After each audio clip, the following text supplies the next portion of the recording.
यहाँ पर जो है यानी जमाबंदी अपने नाम पर दर्ज कराने वाले इनके चाचा हैं। इनके पिता की मृत्यु हो जाती है और इनके चाचा जो हैं वो कह सकते हैं कि अपने नाम पर जमीन का जमाबंदी कायम करा लेते हैं। कुछ ऐसा कंडीशन है जहाँ पर जो सीओ का पावर है ना वो खत्म हो होता है, यानी उनका एक पावर जो है वो लिमिटेशन पावर है और वो पावर उनको नहीं मिला हुआ है। जमीन का जमाबंदी ये अपने नाम पर करा लेते हैं और ये चाचा है, इनके पिता की मृत्यु हो गई है, इनके पति नहीं है। अब है कि जमीन का जमाबंदी कराने के बाद ये उस जमीन को अपना बताते हैं, यानी इसलिए वो अपना बताते हैं इसलिए कि उनके नाम से जमीन का जमाबंदी कायम है। और कुछ ऐसी जमीन है जो कि वो जमीन खतियान से अपने पत्नी के नाम ये रजिस्ट्री कर देते हैं, यानी अपने पत्नी के नाम से लिख देते हैं। अब रही बात हक की, ठीक है बराबर हक तो बनता ही है, लेकिन कुछ ऐसी ज़मीन है जो कह सकते हैं कि इसमें हिस्सेदार जो है बड़े भाई जो हैं जिनकी मृत्यु हो गई है, जिनके ये बेटे हैं, जिनकी ये पत्नी है, उनको ये हक नहीं देना चाहते। आज ज़मीन का सर्वे का अगर कार्य होता है तो आगे चल के जो जिनके नाम से जमाबंदी दर्ज है उसके नाम से ज़मीन का खाता भी खोल दिया जाएगा। ज़मीन की जो है एक तरह से पूरा जिसके नाम इन्फॉर्मेशन दर्ज है उसी के नाम से ज़मीन का खतियान बन जाएगा। अब ये ज़मीन सर्वे से पहले आपको क्या करना होगा ताकि ये समस्या का हल जो है वो परमानेंट तरीके से निकल जाए। क्या ये जमाबंदी जो है ये ज़मीन का यानी फर्जी जमाबंदी है और क्या ये ज़मीन का फर्जी जमाबंदी का कोई खेल है? तो देखें यहाँ पर सबसे बड़ी बात यह है कि ज़मीन का जो बंटवारा होता है तो बंटवारा में हिस्सेदार के सिग्नेचर के बाद यानी हिस्सेदार की सहमति के बाद ही ज़मीन का बंटवारा होता है और बंटवारा होने के बाद ज़मीन का जमाबंदी अलग अलग होता है। इनके नाम से जमाबंदी कायम। आखिरकार इनको क्या करना पड़ेगा? देखिए सीओ जो है अंचल के जो अधिकारी हैं तो इनके पास एक सबसे बड़ा पावर है और ये पावर है कि आखिर सीओ की पावर की अगर बात करें कि ज़मीन का अगर कोई खतियान है और खतियान से अगर कोई प्रॉपर्टी को डिवाइड करता है, ज़मीन का अगर किसी के पास केवाला है और केवाला से अगर वो ज़मीन का म्यूटेशन कराता है या कोई ऐसा दस्तावेज दो जिससे कि मालिकाना हक साबित होता है तो इससे यानी खतियान से केवाला से म्यूटेशन जो है करने का जो कार्य है वो अंचल अधिकारी यानी राजस्व अधिकारी सीओ को पावर मिला होगा। यहाँ पर जब मान लेते दो भाइयों में से एक भाई का जमाबंदी बन गया तो ये जमाबंदी बनने का बहुत सारा कारण है, यानी जमाबंदी तभी बनेगा जब जमीन का बंटवारा हुआ होगा, यानी एक ऐसा कागजात तैयार किया गया होगा जिस कागजात पर जमीन का विवरण दर्ज होगा। जमीन का आप कह सकते हैं ये एक पंचनामा है और इस पंचनामा पर जो है भाई का सिग्नेचर भी हुआ होगा। तो आखिर अगर ये सारा कुछ हुआ, कागजात तैयार हुआ, पंचनामा बना, भाई का सिग्नेचर हुआ, तो उसके बाद जो है जमीन का जमाबंदी इनके नाम से दर्ज होगा।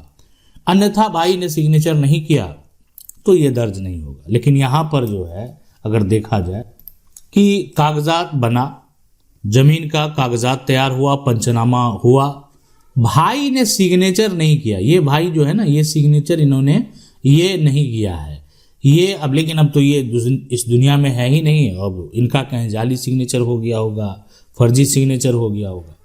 तो आखिरकार यहाँ पर अब बेटे को ये समस्या है कि वो ये दावा कर रहे हैं कि ये तो हमारे हिस्से की ज़मीन है और ये अपने नाम आप दर्ज करा लिए और ये दस्तावेज दिखा रहे हैं मेरे नाम से ज़मीन का जमाबंदी कायम है, हम रसीद कटा रहे हैं ज़मीन का, लेकिन आपके जो पिता हैं उनका सिग्नेचर भी है, ये कह रहे हैं, दिखा रहे हैं।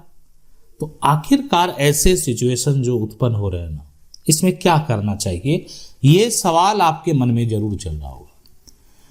और आखिरकार अगर आप कोई प्रयास करेंगे तो निष्कर्ष क्या निकलेगा? तो देखिए सीओ का एक पावर था कि कागजात जो है वेरीफाई करना, पंचनामा को देखना, सिग्नेचर को देखना, जो भाई है उसको भी नोटिस करके बुलाना कि देखें आपके भाई जो है जमीन के खतियान से अपने नाम से जमीन का जमाबंदी जो है वो अलग करा रहे हैं, क्या आप इससे सहमत है, किसी प्रकार का कोई ऑब्जेक्शन नहीं है, ये सारा कुछ वेरीफाई करना। और तब कागजात जो है तैयार करवाना। तो क्या ये जमीन की जमाबंदी एक फर्जीवाड़ा है? अगर भाई ने सिग्नेचर नहीं किया, भाई का जो जाली सिग्नेचर है, परिवार को कोई सूचना नहीं है, तो आखिरकार ये जो भी एक तरह से महत्वपूर्ण जमीन है वो इनके नाम से जमीन का जमाबंदी कायम हो गया और इनके नाम से जमीन का जमाबंदी है ही नहीं। इनका आज भी जो जमीन है यानी ये खतियानी जमीन है और आज भी इनका ये जमीन पूर्वज के नाम पर है, यानी कह सकते हैं दादा परदादा के नाम पर। तो आखिरकार अब इनको क्या करना चाहिए? अब यहाँ पर जो है क्या यहाँ पर ये आप कह सकते हैं जालसाजी हुई है। अब ये देखें, जालसाजी कहें जो कहें, जालसाजी आपके कहने से ठीक है, आप कहते हैं कि जालसाजी है, फॉर्जरी का मामला है। तो ये फॉर्जरी जो होगा, ये फॉर्जरी आखिरकार तभी मान्य होगा जब ये फॉर्जरी आप साबित कर पाएंगे। फॉर्जरी जो होता है ना, वो कहीं ना कहीं आप कह सकते हैं फेक डॉक्यूमेंट अगर कोई बना लिया ना, जाली दस्तावेज जिसको बोलते हैं, तो वो भी क्या है, यहाँ पर जो है फॉर्जरी ही है। अगर कोई फेक दस्तावेज बना लिया, जाली दस्तावेज बना लिया, तो वो फॉर्जरी ही है। अब इसमें पहले कई ऐसे धाराएं जो है आईपीसी का देखने को यहाँ पर मिलता था कि बहुत सारे ऐसे धाराएं जिसके तहत जो है कार्रवाई होती थी जाली दस्तावेज बनाने वाले के ऊपर। और आज ये नया कानून यानी आ चुका है, तो अब ये बीएनएस की धारा है जिसके तहत जाली दस्तावेज जो तैयार करने वाले हैं उसके ऊपर कार्रवाई होती है। लेकिन यहाँ पर इनको जो है, जो इनके भाई के बेटे हैं, उनको आखिरकार जो है दो कार्य करना है। एक तो ये फर्जीवाड़ा की जांच करनी है और दूसरा जो ये गलत तरीके से जमाबंदी इनके नाम हो गया उसको रद्द कराना है। दो काम करना बेहद जरूरी है। साथ में कुछ ऐसी जमीन के जो टुकड़े हैं जो कि इनके जो चाचा हैं वो अपनी पत्नी के नाम पर जमीन की रजिस्ट्री कर दी है। अब ये सबसे बड़ा चीज होता है ना कि गवाहों की गवाही, ये अहम भूमिका इसलिए होता है कि आखिर आसपास के जो लोग हैं, पड़ोस के जो लोग हैं, गवाहों से ये बात, जब गवाह आप बनेंगे, आप जाएंगे देने के लिए, तो ये एक कॉमन सवाल है जो कि पूछा जाएगा कि आप जो है इस जमीन के बारे में क्या जानते हैं, कैसे जानते हैं और आपका घर कहाँ है। यानी आपका जो घर है अगर उनके आसपास है तो ये देखा जाता है पड़ोसी जो है, पड़ोसी से कोई बात छुपा नहीं होता है। उनको भनक लग जाती है, उनको थोड़ी जानकारी होती है, पूरी जानकारी नहीं हो लेकिन ये जानकारी होती है कि आखिर ये जमीन का कोई बंटवारा कभी हुआ या नहीं हुआ। अब ये जो जालसाजी का केस है इसमें एक यानी सबसे जो पहला है कि आप उस व्यक्ति के ऊपर यानी जो क्या किया, जाली दस्तावेज जो है यानी धोखे से बनवाया है, यानी उसके ऊपर जहां से ये जाली कारोबार हुआ, तो बीएनएस की जो है धारा है। अब बीएनएस की धारा जो है ये धारा है 336। अब इसमें जो है कि अगर कोई भी जो व्यक्ति है ना किसी दस्तावेज को धोखे से बनवा लिया, मतलब धोखा से जो है ना, धोखे से दस्तावेज बनवाना, तो ये एक यहाँ पर जालसाजी है कि आप सहमत नहीं थे, जो भी हुआ धोखे से दस्तावेज जो है यहाँ पर बनवाना या बनाना, ठीक है, बनाना, या कोई ऐसा कागजात है वो जो है उसको फर्जी तैयार करना, ठीक है, फर्जी जो है यहाँ पर तैयार करना, ये हो गया। तो अब ये जो सारा डॉक्यूमेंट है ना, ये सारा जो डॉक्यूमेंट है ये फर्जी है, ये आप कह रहे हैं और आपका आरोप है, तो इसकी जांच होगी। अब जब इसकी जांच होगी तो सारे यहाँ पर जो है जितने भी उसमें गवाह हैं, जितने भी सिग्नेचर हुए हैं, उनसे भी पूछताछ होगी कि आखिरकार क्या सही में आपने इनके डॉक्यूमेंट पर सिग्नेचर किया था, कब किया था, कब ये पंचनामा बना है, किनके द्वारा तैयार किया गया है, सारी बातों की जानकारी होगी। और अगर ये साबित हो गया कि नहीं इनके द्वारा जो भी किया गया वो सारा कुछ फर्जी है, तो इसमें 2 साल इनको जेल जाना पड़ेगा, 2 साल के लिए, है ना, 2 साल का जेल होना तय है। और साथ में यहाँ पर जो आप समझेंगे, साथ में एक तो जेल हो गया और यहाँ पर जुर्माना भी जो है वो लगाया जा सकता है। यानी ये भी लगेगा उसके ऊपर, यानी जेल भी होगा और जुर्माना भी लगेगा। और तो इससे पहले जो बीएनएस का धारा 336 है ना, वो आप कह सकते हैं एक सिंपल म्यूटेशन अपने नाम पर ले लेना, लेकिन गलत तरीके से जमीन का रजिस्ट्री कर देता है कोई। यानी अब जो है एक बीएनएस की जो धारा है, बीएनएस की धारा अब लगने वाला है 338। अब इसका कंडीशन अलग अलग है। अब है कि जो हिस्सेदार है, हिस्सेदार क्या करता है कि जमीन की डायरेक्ट जाकर रजिस्ट्री कर देता है, मतलब जो है ना दूसरे के हिस्से की जमीन को बेच देता है, यही आप कह सकते हैं। तो एक बड़ा फर्जियावाड़ा हुआ, यानी जमीन की रजिस्ट्री कर देना। जमीन कोई ऐसा जमीन है जहां की पॉसिबल है वसीयत करना तो वसीयत करना, या अन्य ऐसा एक दस्तावेज बना देना जो कि रजिस्टर्ड डॉक्यूमेंट के तहत, जो एक बड़ा फर्जीवाड़ा है कि दूसरे के शेयर, दूसरे के हक को आप बेच देते हैं। अब है कि जो बेचने वाला है वो आखिरकार यहाँ पर तो एक बेचने वाला हो गया, दूसरा खरीदार हो गया। तो बेचने वाला का ये जो खेल है ना कि वो जो है दूसरे के हिस्से की जमीन को, पूरी जमीन को वो बेच देता है। बड़ा फर्जीवाड़ा है ये।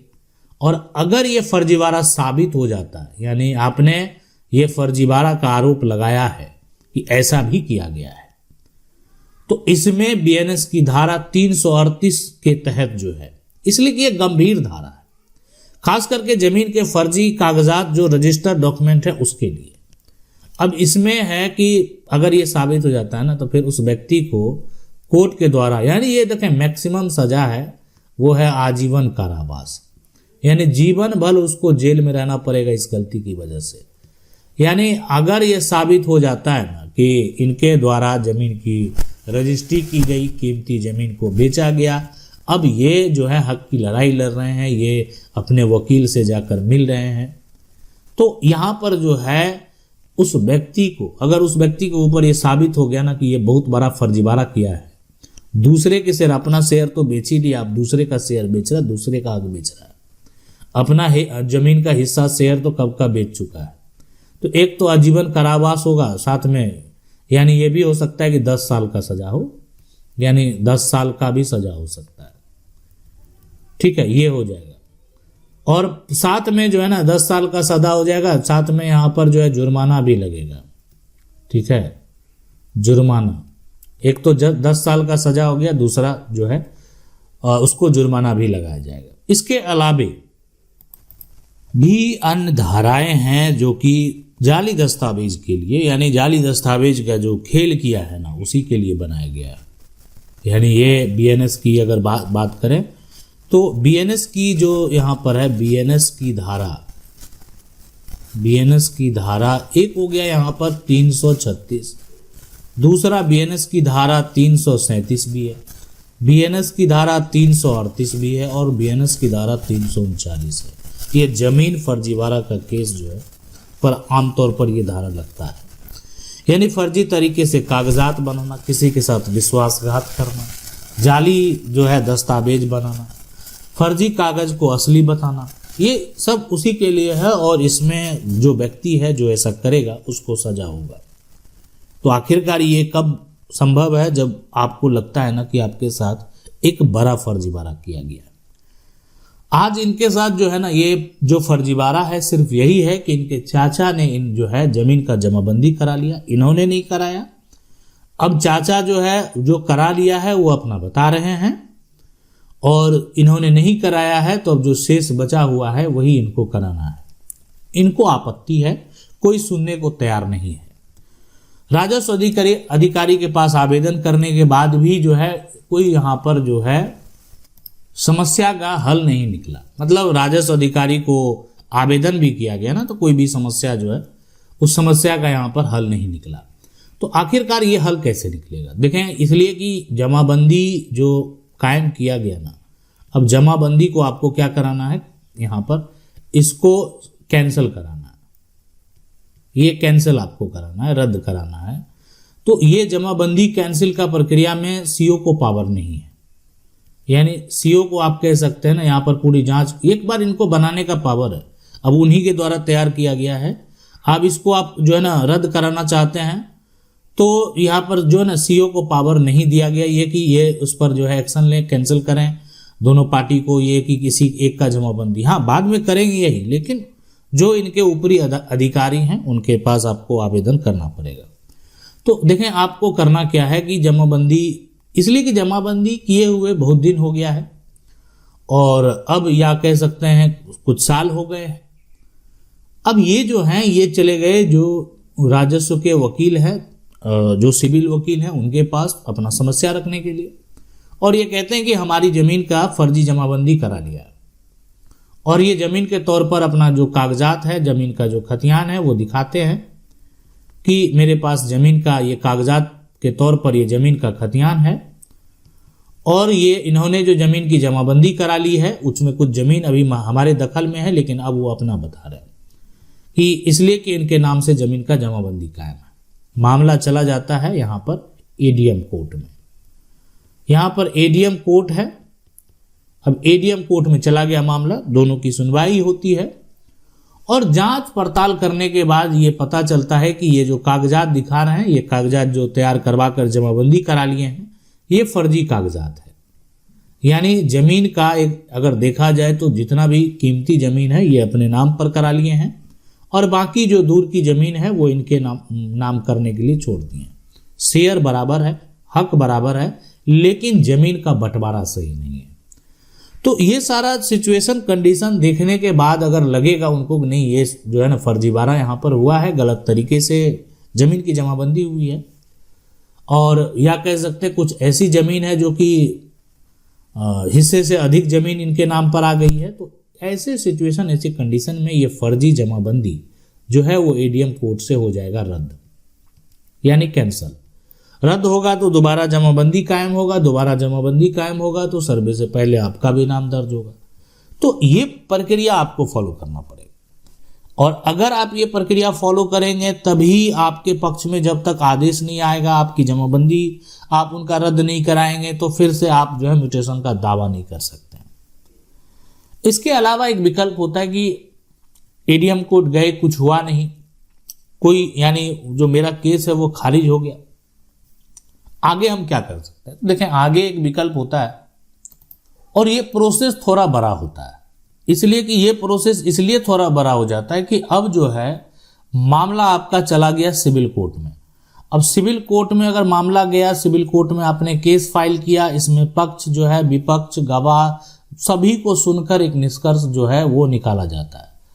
अब सिविल कोर्ट में मामला जाएगा, मान लेते हैं आपने बंटवारा यानी पार्टीशन सूट का केस फाइल कर दिया, बंटवारा का केस फाइल कर दिया, आप कह रहे हैं कि हमें सही तरीके से शेयर नहीं मिला, सही तरीके से हक नहीं मिला, पार्टीशन सूट का आपने दावा कर दिया, आप खतियान के उत्तराधिकारी हैं, हकदार हैं, तो पार्टीशन सूट में जो है ना कोर्ट के द्वारा बंटवारा तय कर दिया जाता है। यहाँ पर आप जमाबंदी करा लिए, जमीन की रजिस्ट्री करा लिए, आप केवाला कर दिए, किसी को लिख दिए, कोई फर्क नहीं पड़ता है।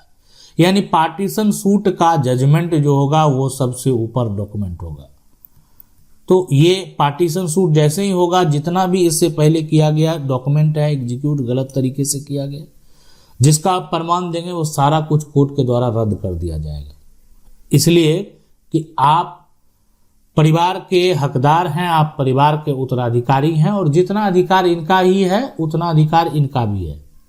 जब अधिकार समान है तो भेदभाव क्यों? तो इसलिए सभी का शेयर बराबर होना चाहिए। जितना भी प्लॉट है, जितनी भी जमीन है, जितना भी एरिया है, सभी का जो हक होगा वो पार्टीशन सूट में वो डिफाइन कर दिया जाएगा। बंटवारा का जो जजमेंट होता है वो जजमेंट हम आपको दिखाएंगे कि बंटवारा जो सूट है, पार्टीशन जो सूट है, उसके जजमेंट में आखिरकार क्या क्या लिखा होता है, किस प्रकार का आदेश होता है और किस तरीके से जो है यानी आप दावा करते हैं, और जो जजमेंट होता है वो जजमेंट के बाद वो डॉक्यूमेंट जो है जजमेंट का मिलता है, उसके बाद आपको क्या क्या करना पड़ता है। तो ये है जमीन का यानी सर्वे से पहले आपको ये काम करा लेना बेहद जरूरी है। इसलिए कि अगर आप अपने नाम पर जमीन का म्यूटेशन नहीं करा पाए, जमीन की जमाबंदी नहीं करा पाए, जमीन आपके नाम दर्ज नहीं हो पाया, तो सरकार के द्वारा जो है आपके नाम से भूमि सर्वेक्षण जो है वो यानी आपके नाम से नहीं किया जाएगा। तो इसलिए आपको ये कराना बेहद जरूरी है। अगर आपका नाम दर्ज होगा तो आगे जो जमीन का सर्वे का कार्य है उसमें भी आपका नाम दर्ज होगा। यहाँ पर आपका नाम दर्ज नहीं होगा तो आगे जो जमीन का सर्वे का कार्य है वहाँ पर भी जो है एक तरीके से आपको समस्या देखना पड़ेगा। तो ये है पूरा प्रक्रिया। अगर आपके मन में कोई भी सवाल चल रहा है आप हमें कमेंट करके पूछ सकते हैं। मेरा प्रयास रहेगा हम वीडियो के माध्यम से आपको बताएंगे क्या करना है, कैसे करना है। आशा करते हैं वीडियो अच्छा लगा होगा। वीडियो को लाइक जरूर कर दें। चैनल को पहली बार देख रहे हैं सब्सक्राइब करके जो बेल आइकन है उसको जरूर दबा लें। मिलते हैं अगले वीडियो में, तब तक के लिए जय हिंद।